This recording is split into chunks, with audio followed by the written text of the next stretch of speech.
Pension ఇక్కడ Balanagar sir, Kukudupalli కిందికి వస్తుంది సార్. ఇప్పుడు జీరో బిల్ వస్తలేదు సార్, గ్యాస్ పైసలు పడతలేవు సార్, నా ఇల్లు కూలిపోయింది, ఇప్పుడు మొదలు పెట్టుకున్నా సార్, దాని గురించి వచ్చిన మళ్ళీ ఆసరా పెన్షన్ సార్. భర్త లేడు, ఒక్కడే కొడుకు, నా కోడలు నన్ను చూస్తలేదు సార్, అందు గురించి ఒక్కటి కూడా నీకు వస్తలేదు. ఒక్కటి కూడా వస్తలేదు సార్. నేను బ్రతకాలని ఆశ వచ్చాను, ఏం అర్థం కావట్లేదు సార్.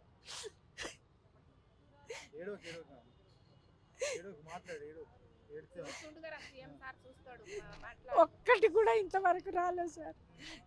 నాకు ఉద్యోగం లేదు, నేను ఎక్కడి నుండి కట్టుకోవాలి సార్? వచ్చింది సార్, అంతకు ముందు కూడా రాలేదు సార్. 2017లో ఇచ్చిన సార్, మళ్ళీ ఇచ్చిన సార్, మళ్ళీ ఇప్పుడు అక్కడ ఇచ్చిన సార్. మరి ఇప్పుడన్నా మరి ఏం వస్తుందో రాదు అదే సార్. కనీసం జీరో బిల్లు వస్తలేదు సార్. మళ్ళీ నేను ఎలిజిబులే సార్, జీరో బిల్లు 200 లోపట అన్నారు, అది జీరో బిల్లు వస్తలేదు. కరెంటు పైసలు అది గ్యాస్ పైసలు పడతలేవు, ఏది లేదు సార్. ఒక్కటి కూడా నాకు వస్తలేదు సార్. కుటుంబం ఎట్లా వెళ్తాను? మా కొడుకు కొరియర్లే చేస్తాడు సార్, ఇక వాడిస్తే ఏదో.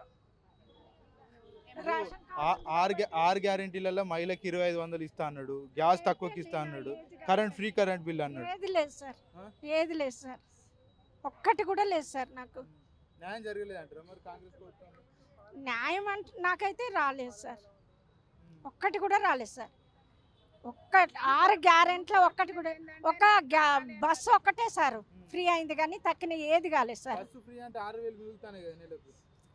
ఊరికే ఏం పోతాం సార్, అదే పనిగా బస్సులో పోము కదా సార్. ఏదో ఆశ సార్ వస్తుందని అక్కడ పెట్టినాం, రాలేదు. ఇప్పుడు ఈయన వచ్చిండి, ఈ రేవంత్ రెడ్డి సార్ అన్న చేస్తాడేమో అని ఇంత దూరం